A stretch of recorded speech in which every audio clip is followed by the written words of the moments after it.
Zaman sekarang berjagalah, lihat dunia bergelora, kedengaran sini sana hanya kabar menggemparkan, berlindunglah dalam sabda Bapa. Kami datang kepadamu Tuhan, kami memuliakan Engkau, kami sembah Engkau Bapa, sesembahan kami, Juru Selamat kami. Engkau Bapa, sumber pertolongan kami. Ulama kura kata kata pakara sande, sonde mini mini lili tinda manaraka nama guru kutuku, onde mene mene rese tete peke rese kini mene sindi, matur nuwun Gusti, matur nuwun kawula tansah pati manembah dhateng Patuwun. We praise you, O Lord. You are my Savior, O Lord. You are my Father. We always praise you in all of my life. Matur nuwun Gusti, kula tansah manembah dhateng Tuhan. Zaman sekarang berjagalah, lihat dunia bergelora,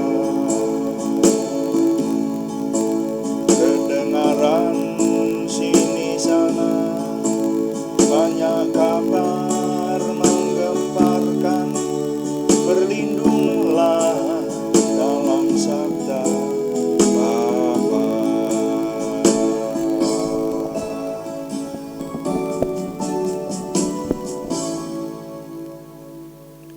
Bapa, kami mengucap syukur untuk pagi hari ini. Tuhan memberkati kami.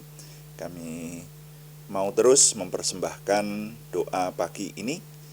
Kami menyerahkan untuk Tuhan yang terus memberikan perlindungan dan pimpinan kepada kami, sehingga semua yang kami persembahkan, penyembahan kami kepada Tuhan, juga perenungan akan firman Tuhan yang selalu kami nanti-nantikan, Tuhan memberikan nilai-nilai baru kepada kami yang membawa kemenangan, maupun ketika kami melayani Tuhan dengan doa, maka semuanya menjadikan nama Tuhan dimuliakan dan kami semua diberkati. Terima kasih, dalam nama Tuhan Yesus Kristus kami berdoa.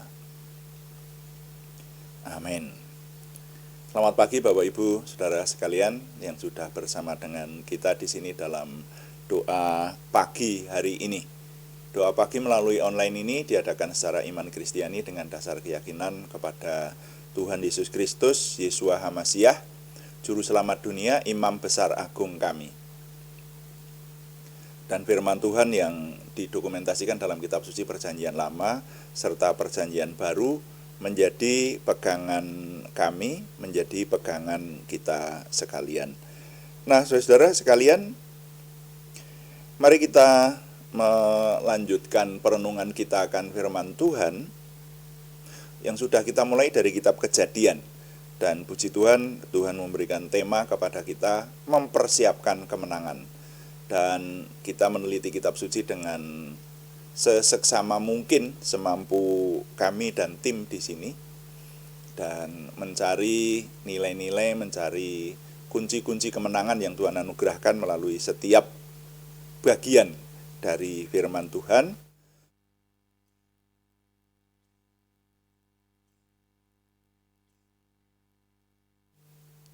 Dan kita sekarang sampai di kitab Nehemia, masih tentang kisah orang-orang buangan yang kembali ke Yerusalem dan membangun kota Yerusalem kembali ya. Sekarang sampai zamannya Nehemia.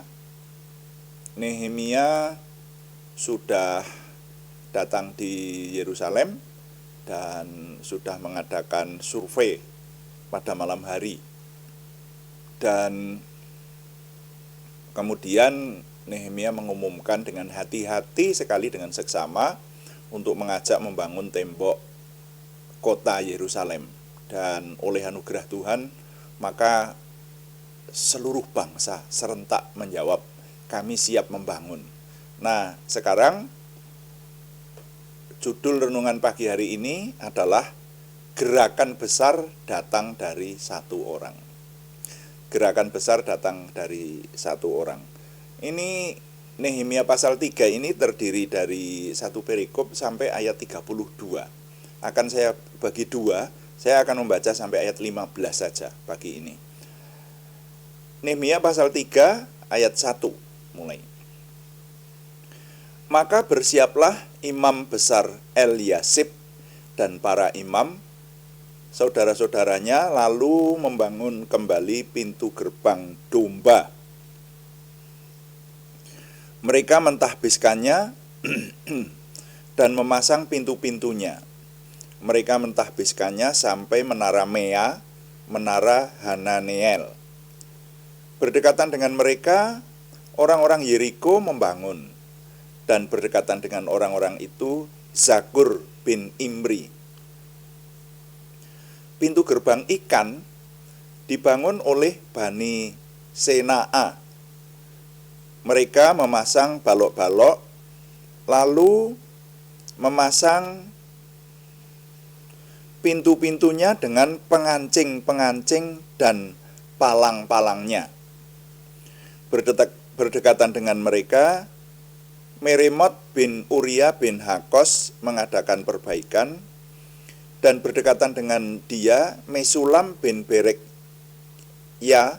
bin Mesezabeel, berdekatan dengan dia, Sadok bin Baana mengadakan perbaikan, dan berdekatan dengan dia orang-orang Tekoa.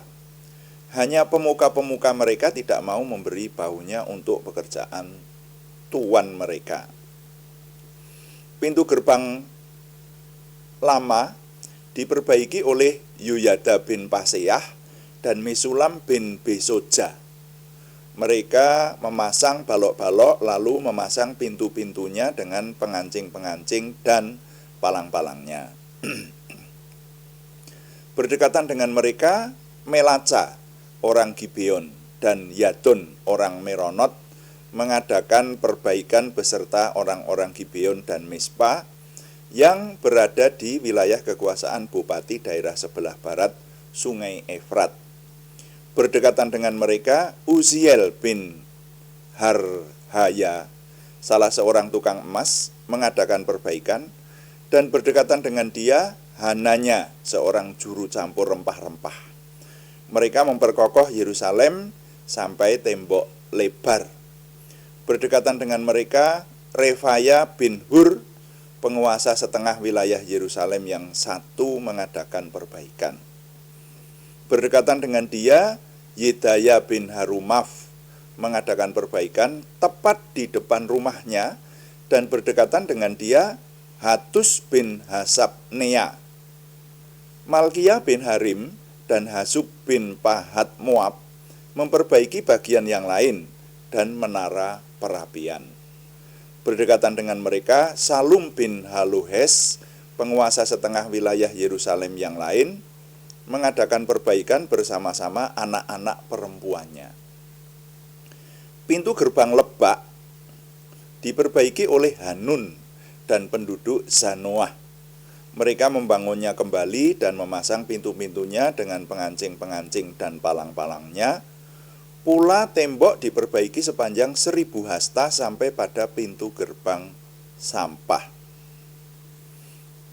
Pintu gerbang sampah diperbaiki oleh Malkia bin Rehab, penguasa wilayah Bet Kerem. Ia membangunnya kembali dan memasang pintu-pintunya dengan pengancing-pengancing dan palang-palangnya. pintu gerbang mata air diperbaiki oleh Salum bin Kolhose, penguasa wilayah Mispa. Pintu gerbang itu dibangunnya kembali, diberinya atap, dan dipasangnya pintu-pintunya dengan pengancing-pengancing dan palang-palangnya. Juga diperbaikinya tembok kolam penampung air saluran dekat Taman Raja sampai pada tangga-tangga yang menurun dari kota Daud. Sampai di situ pembacaan saya, saudara-saudara. Sekali lagi ini perikop yang panjang, sehingga saya membaginya menjadi dua. Ya, saya baca sampai ayat 15 dulu. Gerakan besar datang dari satu orang. Jadi ini daftar panjang orang-orang yang bekerja, saudara.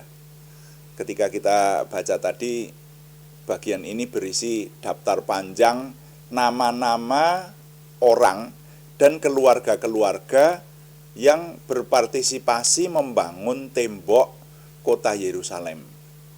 Kebanyakan dari mereka adalah generasi baru. Jadi nama-nama yang disebutkan tadi ada banyak, rupanya generasi yang lahir di Babel. Diperkirakan sekitar itu. Saya perkirakan sekitar itu. Dan ketika kita membaca tadi, ya isinya hanya nama Anu dan keluarganya membangun di sebelah mana, pintu gerbang apa gitu ya. Lalu di sebelahnya nama Anu dan anak-anak perempuannya, gitu tadi dituliskan, membangun tembok. Lalu di sebelahnya lagi siapa lagi beserta dengan saudara-saudaranya, gitu. Jadi ini seluruh perikop satu pasal ini isinya hanya begitu, saudara. Ya. Jadi sampai ayat 15 yang kita baca tadi sudah terdaftar setidaknya menurut hitungan saya, mudah-mudahan tidak salah ini, ada 23 nama atau kelompok, ya, sampai ayat 15 saja. Nah, mereka ini sambung menyambung membangun tembok Yerusalem dengan kompak, saudara. Ya. Nah, ini yang terjadi. Dan ini kalau kita renungkan, ini pekerjaan besar. Untuk waktu itu pekerjaan sangat besar. Karena ini membangun tembok satu kota, saudara. Dan itu kota Yerusalem. Ya. Jadi ini panjang sekali tembok ini.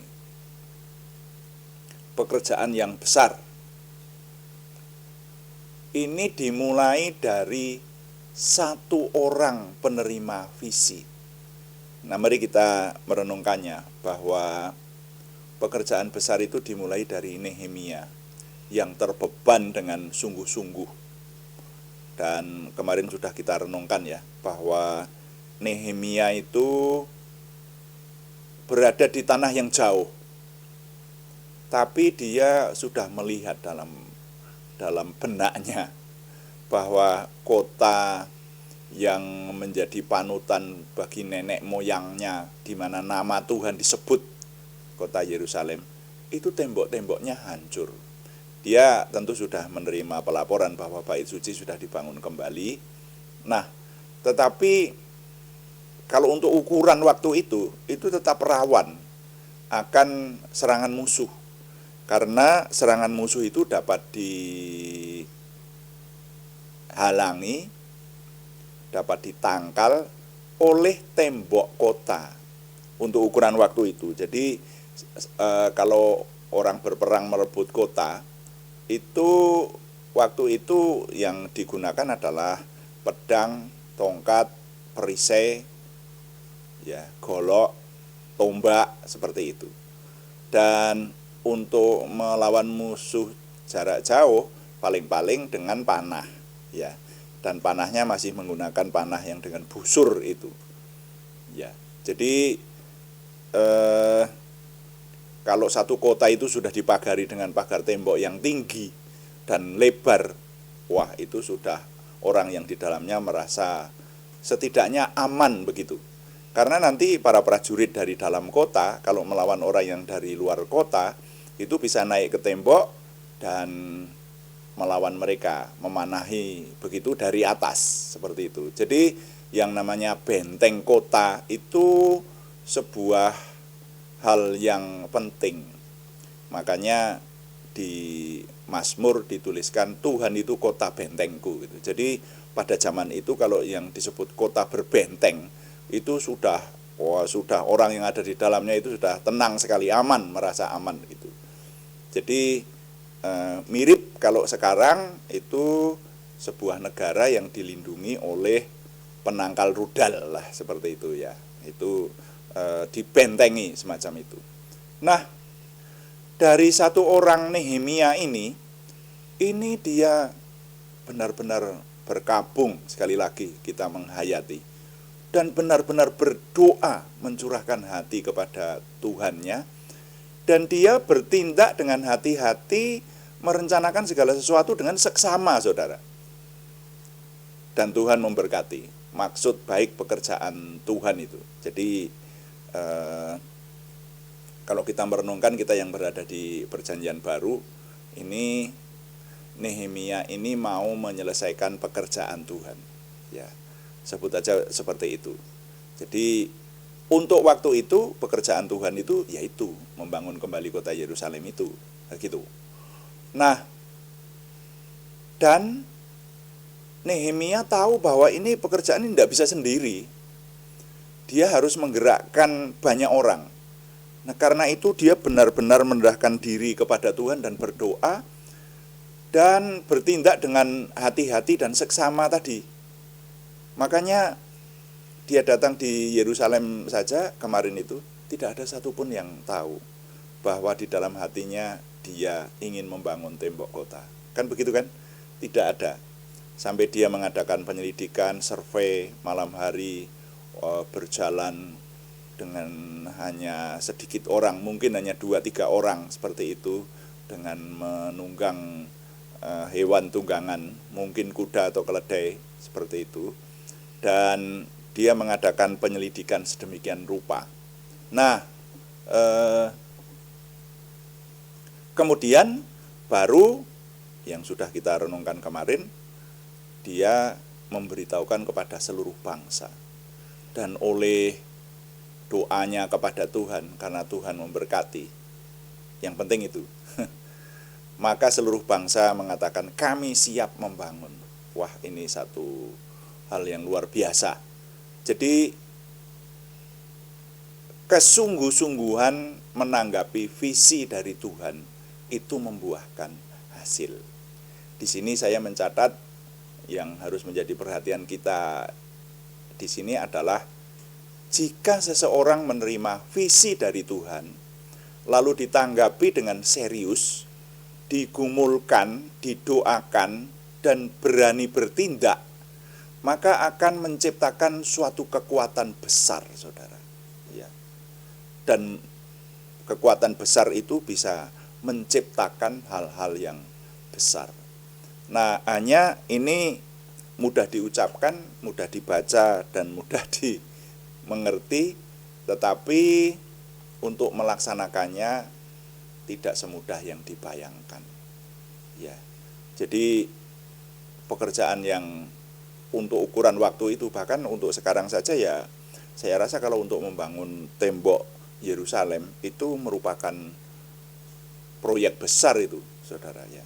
Nah, kalau waktu itu belum ada pemborong, jadi Nehemia harus menggerakkan orang-orang, masih lagi menghadapi tantangan dari luar yang sudah dicatat sejak awal, bahwa ada orang-orang yang diindikasi sebagai penguasa di seberang sungai sebetulnya, sebelah barat sungai Efrat dikatakan semacam itu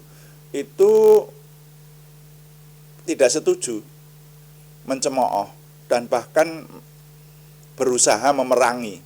Nah, maka nanti kita akan melihat bagaimana Nehemia mengatur pekerjaan ini sambil berjaga-jaga terhadap serangan musuh itu. Nah, ini pekerjaan besar. Ini hanya datang dari satu orang, tetapi satu orang yang sungguh-sungguh kepada Tuhan. Ini menjadi sebuah nilai bagi kita sekarang, menjadi sebuah hal yang berharga. Kalau menerima visi dari Tuhan, itu bagaimana harus menghadapinya, dan bagaimana mendengar suara Tuhan dengan sungguh-sungguh. Nah itu, dan bagaimana mendoakan, bagaimana bertindak hati-hati, bagaimana bertindak dengan seksama, lalu sampai berhasil menggerakkan, menyatukan hati. Besok akan kita renungkan soal kesatuan hati. Tapi kali ini dulu. Satu orang yang berhasil menggerakkan banyak orang untuk menyelesaikan sebuah pekerjaan besar. Ya, karena bagian ini isinya hanya deretan nama-nama yang berpartisipasi membangun, ya rasanya hanya itu yang bisa kita renungkan, saudara ya. Yang lain kita membaca nama-nama yang asing buat kita, tapi yang kembali menjadikan perenungan buat kita, ya ini masuk di kitab suci sampai beribu-ribu tahun sesudahnya nama-nama itu tetap tercatat. Ini menunjukkan bahwa bangsa keturunan Abraham itu memang bangsa luar biasa. Ya, bangsa yang tidak ada duanya di dunia. Karena dia bangsa pilihan Tuhan. Bahkan ketika keadaan sudah berubah dan orang-orang itu bertindak jahat, umat pilihan Tuhan itu sempat berbuat jahat. Bahkan sampai sekarang masih dinilai orang sering berbuat jahat seperti itu. Tapi tetap bangsa itu adalah bangsa yang luar biasa. Tidak bisa dipungkiri itu. Ya. Kalau mengenai jahat dan baik itu melanda seluruh umat manusia, saudara ya. Dan itu sudah kita renungkan berkali-kali. Bahkan di tengah umat pilihan Tuhan saja, ketika berbuat jahat, maka Tuhan membuang mereka. Tuhan menjauhkan, dan bahkan dituliskan memusnahkan. Aku akan memusnahkan engkau. Nah itu, wah ini satu hal yang mengerikan. Nah ini yang sebetulnya banyak nilai yang dapat kita serap. Tapi kali ini saya dengan singkat menyampaikan nilai yang dapat saya impartasikan. Bunyinya begini: jika seseorang meyakini mendapat perintah dari Tuhan, maka jika perintah itu ditanggapi dengan kesungguhan, akan menciptakan hal-hal yang besar. Saya ulangi, jika seseorang meyakini mendapat perintah dari Tuhan, maka jika perintah itu ditanggapi dengan kesungguhan, akan menciptakan hal-hal yang besar. Tuhan dipuji. Amin. Mari kita melayani Tuhan dengan doa, saudara sekalian, dan kita akan berdoa juga. Wah, ini kita akan berdoa syafaat hal-hal yang umum, tapi juga saudara kita yang membutuhkan kesembuhan dari Tuhan, termasuk bertambah nama. Saudara yang mengenal Bapak Pendeta Gideon Rusli, sekarang masih menjabat sebagai Ketua BPD GBI Jawa Tengah di sinode kami, saudara-saudara. Pagi ini akan mengalami operasi di Solo. Ya, saya sebentar nanti berencana mau ikut mendampingi, sehingga nanti kita harus berdoa dengan sungguh-sungguh. Saudara yang mengenal beliau, mari berdoa dengan sungguh-sungguh, beserta dengan nama-nama juga yang masih harus kita doakan dalam minggu ini, yang merindukan kesembuhan dari Tuhan, saudara. Ya. Dan kita juga berdoa untuk hal-hal umum, kita melayani Tuhan dengan doa. Yang pertama kita berdoa konser lebih dahulu, mendoakan kebutuhan-kebutuhan kita, dan kita menyembah Tuhan lebih dahulu dengan berkata, kuduskan hati kami supaya kami dapat berdoa dan menyembah Tuhan.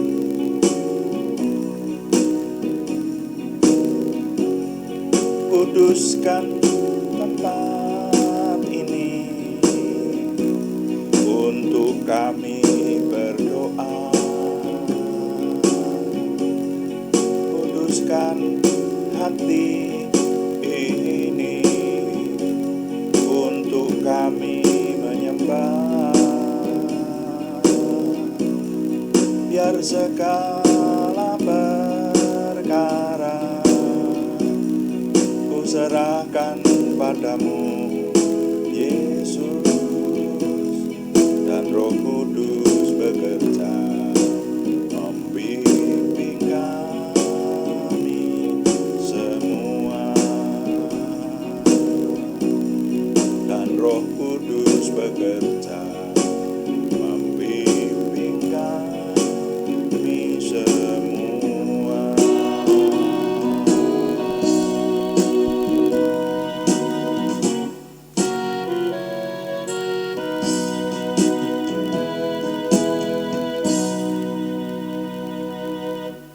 Bapa di surga, kami mengucap syukur untuk semua anugerah Tuhan sehingga kami menyelesaikan doa pagi hari ini. Kami mengucap syukur untuk waktu yang Tuhan berikan bagi kami untuk menaikkan doa konser kami. Sekarang kami datang dengan menyerukan kebutuhan kami masing-masing. Kami pribadi lepas pribadi, keluarga lepas keluarga memiliki kebutuhan yang mendesak harus Tuhan tolong. Karena itu kami menyerahkannya kepada Tuhan, kebutuhan yang berupa harus menyelesaikan masalah atau menghadapi tekanan. Kami mohon Tuhan yang memberikan pertolongan sehingga kami dapat mengatasi segala masalah kami. Bahkan permohonan yang berkenaan dengan kemajuan hidup, Tuhan yang memberi sesuai dengan kemurahan Tuhan yang maha besar itu. Terima kasih Bapa di surga. Kami berdoa supaya kami dapat meneladani Nehemia, hamba-Mu yang mendapatkan visi dari Tuhan, mendapatkan ide, digerakkan hatinya untuk melakukan pekerjaan Tuhan yang besar. Dan ketika menerima visi itu, maka menanggapinya dengan benar, dengan sungguh-sungguh digumulkan, didoakan, bertindak hati-hati dengan seksama, dan Tuhan memberkati sesuai dengan limpah rahmat Tuhan yang besar. Karena itu, walaupun kami hidup di perjanjian yang baru, di zaman yang berbeda dengan Nehemia, tetapi kami mohon berkat besar Tuhan yang memberkati kami sehingga kami dapat menyelesaikan segala hal yang boleh kami selesaikan bagi kemuliaan nama Tuhan. Terima kasih Bapa di surga, kami juga berdoa untuk bangsa dan negara kami. Kami mohon Tuhan memberikan kesejahteraannya, bahkan juga kota-kota di mana kami tinggal, kami mohon Tuhan memberikan kesejahteraan sehingga kami hidup dalam damai sejahtera yang dari Tuhan. Terima kasih Bapa di surga. Sekarang izinkan kami berdoa untuk saudara-saudara kami yang membutuhkan kesembuhan dari Tuhan. Kami berdoa untuk nama-nama yang akan kami ketengahkan ini, yaitu saudara-saudara kami yang mengalami stroke. Di antara nama-nama ini nanti ada yang akan mengalami operasi pagi hari ini, ada anak yang kami doakan supaya Tuhan memberikan pertumbuhan yang sempurna, pertumbuhan yang normal seperti yang diharapkan. Juga saudara-saudara kami yang sudah mengalami tindakan medis sekarang menuju kepada kesempurnaan kesembuhan. Saudara kami yang bangkit dari penderitaan karena penyakit darah. Saudara kami yang masih melanjutkan terapi mengatasi batu ginjal, dan ada beberapa nama yang masih melanjutkan kemoterapi mengatasi indikasi kanker. Kami berdoa untuk pergumulan saudara-saudara kami ini. Kami berseru dalam nama Tuhan Yesus Kristus, Yeshua HaMasiah. Tuhan memberikan kesempurnaan kesembuhan kepada saudara kami Arni Setiawati, saudara kami Budi Suswanti, saudara kami Yohanes Sutarman, saudara kami Sri Yuliningsih Siswoyo, saudara kami Marta Berkel, saudara kami Karsumi Darmojo, semuanya di Purwodadi. Untuk saudara kami anak Alek Giovanno Wibowo, juga untuk saudara kami Gideon Rusli yang akan mengalami operasi pagi ini, semuanya dari Salatiga. Juga untuk saudara kami Siti Rondiah, saudara kami Cahyani Bagiowati dari Semarang, bahkan juga untuk nama-nama lain yang belum kami sebutkan, tetapi yang bersama dengan kami merindukan kesembuhan dari Tuhan, Tuhan yang memberi kesempurnaan kesembuhan. Bahkan kami juga berdoa untuk pergumulan selain kesembuhan, yaitu pergumulan dari saudara kami Yohana Asri Saptorini di Kediri.